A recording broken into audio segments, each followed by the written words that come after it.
Hi guys, this week in class we've been looking at food webs and food chains and how different organisms interact within those different food webs and food chains. So we are going to finish our food webs that we started last week in class. So last week you got a paper clip of all kinds of pictures that we cut out in class, and it looked something like this when you were done cutting out all your pictures.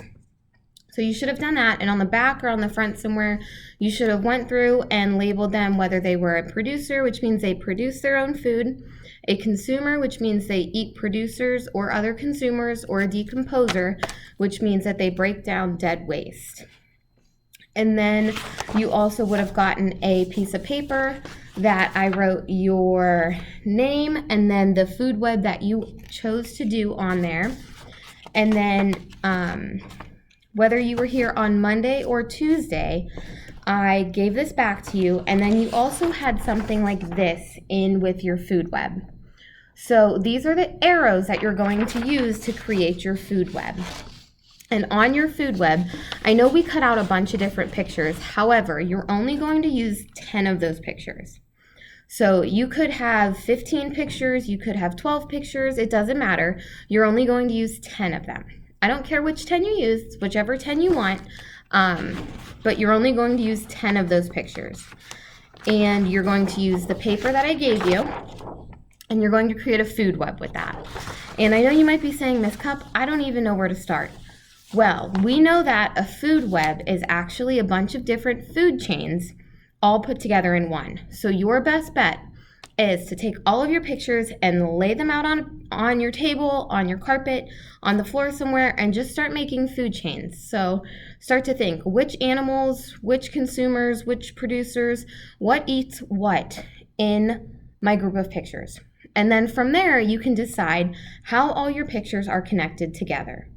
So this shouldn't just be one long line of pictures connected together by saying this eats this, then it eats this, and this eats this, and this eats this.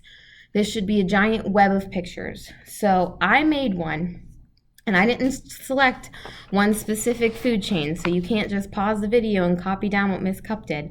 I took a bunch of different pictures from different groups of the food chain. So there's some pictures from the savannah, some from the garden, some from the ocean, some from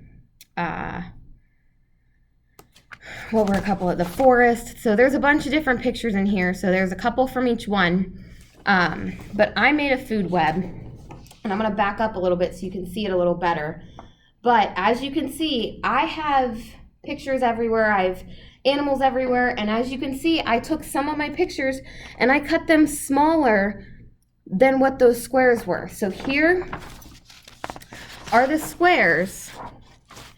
Let me see if I can find one. Okay, here's an owl. This one just happened to have the owl that I had. So here's the owl.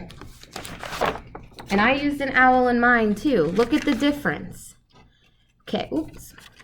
Look at the difference. Okay, it's okay to cut it down more so everything fits on your paper. That's fine, okay?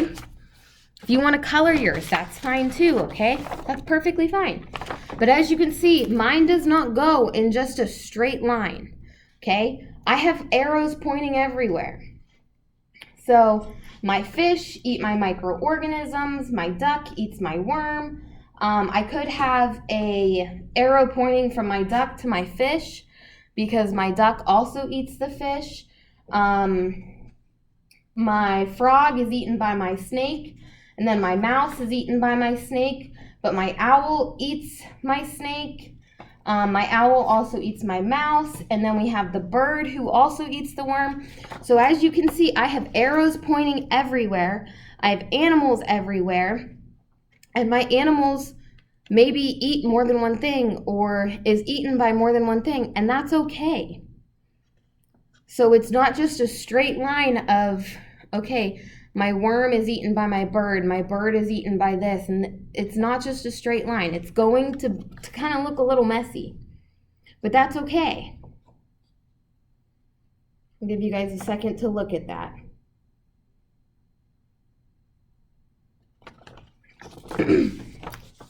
So when you're making your food web, make different food chains and see how they all connect. Maybe they all start with a certain producer. And in this case, my producer on mine ended up being my flowering bush. My caterpillar ate my flowering bush. And then my bird eats my caterpillar. My bird also eats my cricket. My bird eats my worm. Okay? The flowering bush is also eaten by my mouse, which is then eaten by my snake, which then eats my frog, which is fine. And then the snake is eaten by the owl, okay? Things can be eaten by more than one thing, and that's okay, all right? So take some time, make food chains, and then use those food chains and see how everything connects. If you want to color it, you're more than welcome to color it. If you have any questions, let me know. If the arrows aren't working out and the arrows are just confusing you, to use the arrows that I gave you, make your own arrows. You don't have to use those paper arrows. You can draw the arrows yourself. Some of the arrows weren't working the way that I needed them, so I cut the ends off and I drew arrows on the sides. That's fine. You can make your own arrows if you want. It's completely up to you. If you have any questions, please feel free to give me an email or call me. That's fine. But have fun. Make your food chains, connect them to make the food webs, color it, and then if you need help, just let me know. You can also use the internet too, guys, if you need some help too. So if you don't know what something eats, look it up. Or sometimes your book too might help. Your book might have some help in there as well. So have fun with it and let me know if you guys need any help.